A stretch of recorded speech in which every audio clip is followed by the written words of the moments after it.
సభా సరస్వతికి నమస్కారాలు. ఈరోజు చాలా సంతోషంగా ఉంది. పసిపిల్లలు భగవంతునితో సమానం. కల్లా కపటం లేని మనసులాళ్ళే, కల్మషం లేని మనసులాళ్ళే. అటువంటిది ఇంతమంది పసిబిడ్డల్ని ఇక్కడికి తీసుకొచ్చిన వాళ్ళ తల్లిదండ్రులకు ముందుగా నేను నమస్కరిస్తున్నాను. అలాగే ఆ పసి హృదయాలకి, పసిబిడ్డలకి నా ఆశీస్సులు తెలియజేస్తున్నాను. ఇక్కడ నేను ఒక్కడే రమేష్ అనుకున్నాను, ఈ వేదిక మీద ఇద్దరు రమేష్లు ఉన్నారు.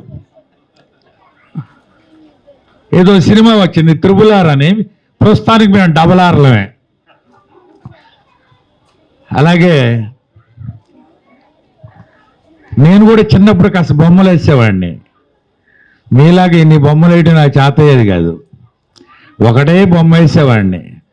ఒక నదిలో ఒక పడవ, ఆ పడవ మీద చిన్న హట్టు, సెన్సెట్ అయ్యేటువంటి సూర్యుడు. ఈ ఆర్ట్ కన్నా స్టేజీ ఆర్టిస్ట్గా, ఒక కవిగా, రచయితగా, సంఘ సేవకుడిగా లైఫ్ని కంటిన్యూ చేస్తున్నాను. ఇక్కడ ప్రజాశక్తి సుబ్బారెడ్డి గారు ఉన్నారు. అభ్యుదయం, కమ్యూనిజం, విప్లవాత్మకమైన రచనలు, ఈ వరవడిలో మొదటి నుంచి అలవాటు పడిపోయి ఉన్నా. నేను స్టూడెంట్ డేస్లో రాడికల్స్లో పనిచేశాను. అన్నల దగ్గర దాకా వెళ్ళా కానీ తుపాకీ పట్టుకోలేదు. రాడికల్స్లో బాగా తిరిగాను. అట్లాగే విప్లవ రచయితల సంఘంలో బాగా పనిచేశాను. మహాకవి శ్రీశ్రీ గారి చేతుల మీదుగా ఆ రోజుల్లోనే నాగార్జున యూనివర్సిటీలో మంచి అవార్డు పొందాను. నేను కవిని, రచయితని. నా గురించి ఎందుకు చెప్తున్నానంటే, పిల్లలకు కూడా నేను మాట్లాడేది, ప్లీజ్ సైలెన్స్ అమ్మా, నేను మాట్లాడేది ఒక మోటివేషనల్ స్పీచ్ అవ్వాలన్న ఉద్దేశంతో. పెద్ద వాళ్ళ సభల్లో మాట్లాడటం మాకు అలవాటు పడ్డ విద్యే. మైక్ ఇస్తే పొద్దు నుంచి సాయంత్రం దాకా మాట్లాడుతూనే ఉంటాం, కవిత్వం చెప్తానే ఉంటాను. కానీ చిన్నపిల్లల సభలో మాట్లాడటం చాలా కష్టమైంది. సాహిత్యంలో కూడా అన్నిటికన్నా కష్టమైంది బాల సాహిత్యం. వాళ్ళని మెప్పించాలంటే కవి, రచయిత, చిత్రలేఖకుడు కూడా వాళ్ళ స్థాయికి వెళ్ళాలి. వాళ్ళ స్థాయికి వెళ్ళి చిత్రలేఖనం కానీ, మా దుగ్గిరాల మండలంలో ఆలపర్తి సత్యనారాయణ గారు ఉన్నారు. ఆయన బాల సాహిత్యంలో కేంద్ర సాహిత్య అకాడమీ అవార్డు తీసుకున్నారు. ఆయన ఇప్పటికీ 95 ఏళ్ళు. ఆయన మనస్తత్వం పసిపిల్లవాళ్ళలాగానే ఉంటుంది. అలాగే నేను కవిగా, రచయితగా 8 గౌరవ డాక్టరేట్లు తీసుకున్నాను. 8, 5 ప్రపంచ రికార్డులు సాధించాను. సుమారుగా ఒక 22 దాకా బిరుదులు వచ్చాయి. 350-400 దాకా మధ్యలో అవార్డులు ఉంటాయి. మా బాలకృష్ణ గారికి తెలుసు ఇవన్నీ. కానీ ఆయన పిలిచారు కాబట్టి నేను రావాలి, పిల్లలతో మమేకం అవ్వాలి అనే ఉద్దేశంతో వచ్చాను. నేను మాట్లాడేది పిల్లలకి అర్థం కాకపోవచ్చు. పిల్లల తల్లిదండ్రులకి అర్థం చేసుకొని వాళ్ళు పిల్లలకి మోటివేషన్గా ఉంటారనే ఉద్దేశంతో నేను మాట్లాడుతున్నాను.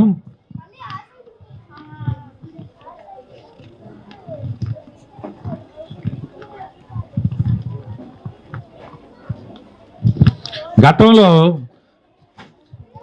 మా చిన్నతనంలో చందమామ, బాలమిత్ర, పొదరిల్లు ఇలాంటి బుక్స్ వచ్చాయి. అందులో పంచతంత్రం కథలనే ఉండేవి. పంచతంత్రం కథలంటే పరవస్తు చిన్నయేశ్వరి గారు రాసినవి. అవి చరిత్రలో అద్భుతమైనటువంటి గొప్ప కథలు. వాటి నుంచే కాపీయింగ్ చేసి ఇప్పుడు కూడా యూట్యూబ్లో కూడా వచ్చాయి అవి. అదేవిధంగా ఇప్పుడు ఒక చిత్రలేఖనం కానీ, ఒక కవిత్వం కానీ, ఒక వ్యాసం కానీ ఎలా ఉండాలంటే, ఇందాక మిత్రులు మంచి పాట పాడారు స్వాతంత్రం గురించి, మంచి పాట పాడారు. అంటే వాస్తవాన్ని చిత్రీకరించేటట్లుగా ఉండాలి. సాహిత్యం, చిత్రలేఖనం, కవిత్వం, పాట, మాట, ఆట ఏదైనా అలా ఉండాలి. అలాగే మహాకవి శ్రీశ్రీ గారు అంటారు, ఏ దేశ చరిత్ర చూసినా ఏమున్నది గర్వకారణం, నరజాతి చరిత్ర సమస్తం పరపీడన పరాయణత్వం.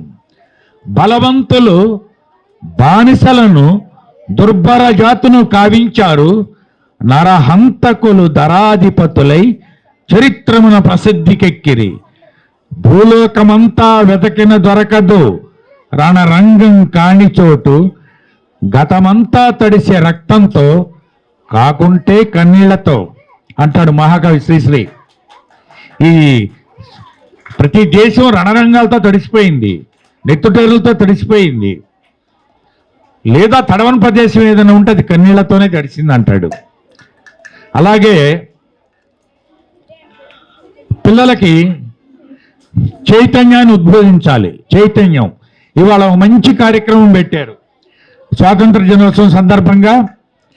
ఇందాక నేను ఒక బాబు పెయింట్ వేశాడు, జలియన్వాలాబాగ్ సంఘటన అద్భుతం. అది ఒక కాంపౌండ్ వాల్ దాటి దూకడానికి ఎంతోమంది ప్రయత్నం చేస్తున్నారు.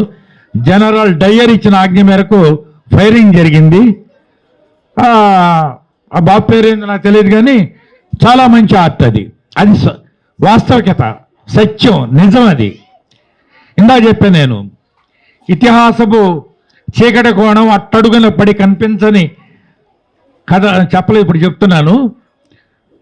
ఇతిహాసపు చీకటి కోణం అట్టడుగున పడి కనిపించని కథలన్నీ కావాలి ఇప్పుడు, దాచేస్తే దాగని సత్యం. అదేంటంటే శ్రీశ్రీ గారు అంటారు, తాజ్మహల్ నిర్మాణానికి రాళ్ళెత్తిన కూలీలు ఎవరు, నైలు నది నాగరికతలో సామాన్యుని జీవనం ఎట్టిది, ప్రభువెక్కిన పల్లకి కాదోయ్ అది మోసిన బోయిలెవరు. ఇది సత్యం, వాస్తవం. ఈ వాస్తవానికి అర్థం పట్టే దానిలో కవిత్వం, సాహిత్యం, చిత్రలేఖనం కూడా పార్ట్. అలాగే పిల్లల పేరెంట్స్ వచ్చారు, వాళ్ళకందరికీ నేను ఒక ముఖ్య విన్నపం చేస్తున్నానమ్మా. పిల్లలకి పెట్టే ఫుడ్లో మంచి పౌష్టికాహారం ఉండాలి. సాధ్యమైనంత వరకు ఆర్గానిక్ ప్రొడక్ట్స్ని అవే కొని పిల్లలకి అవే పెంచండి. ఎందుకంటే పిల్లలకే కాదు, తల్లి గర్భంలో ఉన్న బిడ్డకి సైతం పౌష్టికాహారం ఇవ్వాలి. తల్లి గర్భంలో ఉన్న గర్భస్థ శిశువు కూడా నేడు తినేది పండ్లు, కూరగాయలు, వ్యవసాయ ఉత్పత్తులు, వరి అన్నీ కూడా పురుగు మందుల మయమే. కాబట్టి సాధ్యమైనంత వరకు పురుగు మందులు లేనిటువంటి ఆర్గానిక్ ఉత్పత్తులు పిల్లలకు వాడండి. మీరు ఆరోగ్యంగా ఉండండి, మన పిల్లల్ని ఆరోగ్యవంతులు చేయండి. ఈ ఆర్గానిక్ లేకుండా ఈ పెస్టిసైడ్స్తో ఉన్న ఫుడ్ వల్ల తలసేమియా, పుట్టే బిడ్డలకి తలసేమియా, క్యాన్సరు, మరి పోలియో, రకరకాలైనటువంటి ప్రాబ్లమ్స్తో పుడుతున్నారు. బిడ్డల విషయంలో తల్లిదండ్రులు చాలా జాగ్రత్తగా కేర్ తీసుకోవాలి. అసలైన ఎపిసోడ్లోకి వస్తా. చిత్రలేఖనం అనే మంచి సబ్జెక్ట్ పెట్టారు. రాతి యుగం నాటి నుంచి ఆదిమ మానవుడు దశలో కూడా భాష, లిపి ఏమీ లేని రోజుల్లో వాళ్ళు ఆశ్రయించింది గుహల్లో చిత్రలేఖనం ఏర్పాటు చేశారు. ఆదిమ మానవుడు నివసించిన గుహల్లో ఇప్పుడు కూడా అక్కడక్కడ బయటపడుతున్నాయి. మంచి మంచి ఆర్ట్లు వేశారు. అవి కూడా ఈరోజు ఇప్పట్లో ఆర్కియాలజీ డిపార్ట్మెంట్ కనిపెట్టి ప్రస్తుత సమాజానికి అందిస్తున్నారు. అదేవిధంగా త్రేతాయుగం నుంచి కూడా ద్వాపరయుగం వరకు కూడాను లిపి లేని రోజుల్లో భావ చిత్రీకరణ కోసం పుట్టింది శిల్పము, చిత్రము. మనకు రాముడు ఎలా ఉంటాడో తెలియదు, కృష్ణుడు ఎలా ఉంటాడో తెలియదు, అలాగే శివుడు ఎలా ఉంటాడో మనకు తెలియదు. ఎక్కువ భాగం తెలిసింది మనకు తెలిసినంత వరకు రవివర్మ పెయింటింగ్స్. రవివర్మ, రాజవర్మ, రాజరాజవర్మ ఈ పెయింటింగ్స్ మన మెడ్రాస్ మ్యూజియంలో చూడొచ్చు. ఇలా ఉంటాడు రాముడు, ఇలా ఉంటాడు కృష్ణుడని. అలాగానే స్వర్గీయ ఎన్టీఆర్ నందమూరి తారక రామారావు గారు పాండవ వనవాసం, శ్రీకృష్ణ పాండవీయం, మరి దానివీర సూరకర్ణ కానివ్వండి, ఆయన నటించిన శ్రీకృష్ణుడి పాత్ర, రావణాసురుడి పాత్ర, కీచకుడు పాత్ర, అర్జునుడి పాత్ర, ఇటువంటి పాత్రలన్నిటికీ కూడా నాంది పలికింది ఎక్కడంటే బాపు గారిని పిలిపించుకొని ఎటువంటి స్వర్ణ కిరీట వజ్రమయ సువర్ణ కాంతులతో ఏ విధంగా ఉండేది దుర్యోధనుడి గెటప్ అనేది ముందు చిత్రం వేయించుకొని దాని ప్రకారం ఎన్టీ రామారావు గారు మేకప్ చేయించుకునేవాడు. అంటే చిత్రలేఖనం అంత గొప్పదనమాట. అలాగే మన రామాయణ, మహాభారత, భాగవతాదులు చిత్రలేఖనం అన్ని దాని నుంచి ముందు చిత్రలేఖనం, శిల్పం తర్వాతే వచ్చింది కావ్యం అనేది. అలాగే ఫ్రెంచి ఆర్టిస్ట్ అనుకుంటా లియోనార్డో డావిన్సీ ఆర్ట్ వేసింది మొనాలిసా పెయింటింగ్. అది ప్రపంచంలో అత్యధిక రేటు పలికింది. అటువంటి పెయింటింగ్ మళ్ళీ ఇప్పటివరకు పుట్టనే లేదు. కానీ ఇవాళ స్కూల్ పిల్లలకి, సైలెంట్ అమ్మా, పిల్లలకి ముఖ్యంగా మీ జనరేషన్కి మా జనరేషన్కి మధ్య ఒక గ్యాప్ ఉంది. మా బాల్యం ఎలాంటిదంటే మా బాల్యం అపురూపమైంది. పాఠశాలలో గోడ కుర్చీలు, పల్లె వేసే పుస్తక పఠనాలు, ఆదివారపు ఆటపాటల కోలాహలాలు, పొలంగట్టు కాల్వలో ఈతల పోటీలు, బచ్చాలాటలు, గోళీలాటలు. బచ్చాలాటలు అంటే మీరు ఎవరికి తెలియదు. చిన్న చిన్న పేక ముక్కలు లాంటివి పెట్టేవాళ్ళు, రాయి పెట్టి కొట్టేవాళ్ళు. బాలకృష్ణ గారికి బాగా తెలుసు. మేమంతా చిన్నప్పుడు అక్కడ ఆడుకున్నవాళ్ళమే. బచ్చాలాటలు, గోళీలాటలు, కబడ్డీ ఆటలు, బిళ్ళంగోడులు, బుర్రకథలు, హరికథలు, నాటికలు, నాటకాలు. అందమైంది మా బాల్యం, అపురూపమైంది. సంక్రాంతి రోజుల్లో కోడి పందాలు, బండి లాగుడు, ఎడ్ల పందాలు. మా చిలువూరులో నేల రాలిన సపోటా పండ్ల సువాసనల తీయని మధురదనాలు. అలాగే తాటి తోపుల్లో తాటి ముంజల తీయదనం, మామిడి తోటల్లో మామిడి పండ్ల మధురసాలు, తోటల్లోన తేనె పట్టుల తీయందనాలు, ఉషోదయానే లేగదూడల గంతులు, ఊరపిచ్చుకల కిచకిచలు, సాయం సంధ్యలో గోధూళి వాసనలు, పురుగు మందులు లేని పచ్చని పైరులు, తాటితోపులో కాల్చిన తాటికాయ వాసనలు, పురిలో ధాన్యం, పాతరలో ధాన్యం. పురి అంటే ఇంటి ముందు గడ్డితో రౌండ్గా కట్టేవాళ్ళు, దానిలో పురిలో ఒడ్లు పోసేవాళ్ళు. పాతర అంటే ఇంటి ముందు గొయ్యిలో వేసి అందులో ఒడ్లని నిల్వ చేసేవాళ్ళు. ఆ భూమిలో నుంచి వచ్చే హీట్కి అవి చక్కగా కూడా మాగేవి. అలాగే పురుగు మందులు లేని వ్యవసాయం ఆ రోజుల్లో. పురిలో ధాన్యం, పాత్రలో మాగిన ధాన్యం. ఆ రుచులెక్కడ? ఈత, నారింజ పండ్ల సహజ రుచులెక్కడ? మా బాల్యపు అనుభూతులు మాతోనే అంతమా? మా తరాలతోనే అంతమా? అందమైనది మా బాల్యం, అపురూపమైనది మా బాల్యం.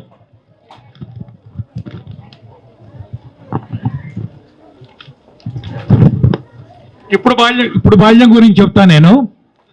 ఇప్పుడు బాల్యం ఎలాంటిదో ఒకసారి వినండి.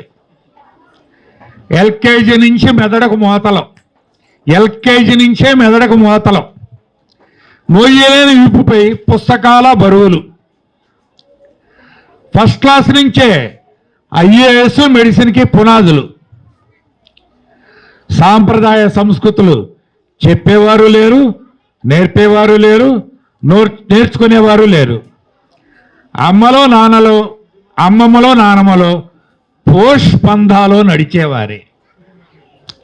అలాగే సాంప్రదాయ పిండి వంటలు, ఇంటి వంటలు మటుమాయం. స్విగ్గీ జొమాటోలతో ఒళ్ళు ఇల్లు గొల్లవటం ఖాయం. ప్రాచీన ఆటపాటలు, సంగీత సాహిత్యాలు మటుమాయం అయిపోయాయి. లేటెస్ట్ ఆటలు, పబ్బులలో పాటలతో కుర్రకారు జోరు, పబ్బులలో పాటలలో కుర్రకారు జోరు. చినిగిన జీన్స్ ప్యాంటులు, చినిగిన షర్టులు ఈ ఫ్యాషన్ మయమట. అలాగే చినిగిన జీన్స్ ప్యాంటులు, చినిగిన షర్టులు నీచ నికృష్ట పరమ దారిద్రానికి కారణమయమాట. సెల్ ఫోన్లో, టీవీలో, సీరియల్స్లో అందరూ మునిగి తేలేవారే. పబ్బీ గేమ్స్తో పిల్లల ఆటలు మానసిక జాడ్యానికి పునాదులు. ఇంటర్నెట్లో హింసాత్మక దృశ్యాలు పిల్లల్లో చెలరేగే మానసిక ఉన్మాదాలు. సెల్ ఫోనుల్లో నీలి చిత్రాల సరస శృంగార కార్యకలాపాలు పిల్లలలో ప్రేమ పేరును చెలరేగే సైకో చేష్టలు. సాఫ్ట్వేర్ జాబులతో మమ్మీ డాడీల సతమతలు, బారు పబ్బుల్లో పిల్లల విస్కీ బ్రాందీల గుమగుమలం. ఎప్పుడు లవ్ మొదలవుతుందో తెలియదు, ఎప్పుడు బ్రేకప్ అవుతుందో తెలియదు. ఉద్యోగాలకై అమెరికా, ఆస్ట్రేలియాల పయనాలు, సొంత ఊరిని తల్లిదండ్రుల్ని మరిచిపోతున్న వ్యయనాలు. మారాలి, ఈ వ్యవస్థ మారాలి. బాల్యం నుంచే బాలలకి సాంప్రదాయ సుగంధాలు, బాల్యం నుంచే బాలలలో సాంప్రదాయ సుగంధాలు వెల్లివిరియాలి. ప్రాచీన సాహితీ సంపదలు మరల మేళవించాలి. ఒక్క నిమిషం వినండి ప్లీజ్. నేను చెప్పేది ఒక్క పేజీ చదివి ఆపేస్తాను, ఇంకా మిమ్మల్ని ఇసుకిచ్చను. నేటి బాలల జీవితం ఎలా ఉండాలంటే, విరిసి విరియని పువ్వులు వేరు, మెరిసి మెరియని మెరుపులు వేరు. కదలని అలల తరగలు మీరు, వెన్నెల సోనల జలపాతాలు మీరు. అమ్మఒడిలో బోసి నవ్వుల చిన్నారులు మీరు. గరికపచ్చ మైదానంలా, కలువ పువ్వుల కోనేరుల్లాగా, పంట చేలల్లో పొదరిల్లులాగా, తల్లి ఒడిలో పాల బొవ్వలు తింటూ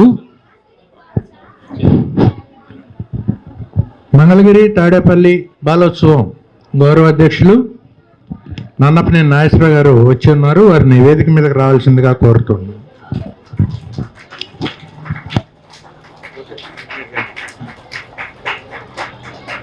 నాగేశ్వరరావు గారు స్వాగతం, సుస్వాగతం.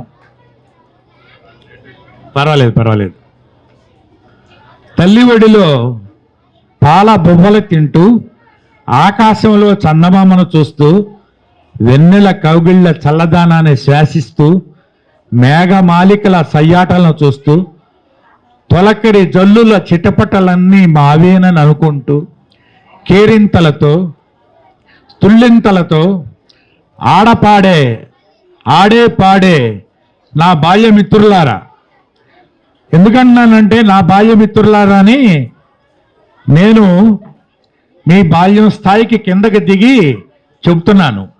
ఆడే పాడే నా బాల్యమిత్రులారా, మీ జీవితం నవ్య కవితల మమతల జల్లుల హరవిల్లుల సెలయేటి గలగలల కిన్నెరసాని కదలికల గోదారి గలగలల గంగమ్మ వరబడిల నిత్య నూతనమై శత వసంతాలు పచ్చగా ఉండాలని, మీ బాల్యం చక్కగా సుఖశాంతులతో విరజల్లాలని ఆశీర్వదిస్తూ, ఆకాంక్షిస్తూ, అభిలషిస్తూ మీ కవి గంగాశ్రీ డాక్టర్ రంగిశెట్టి రమేష్.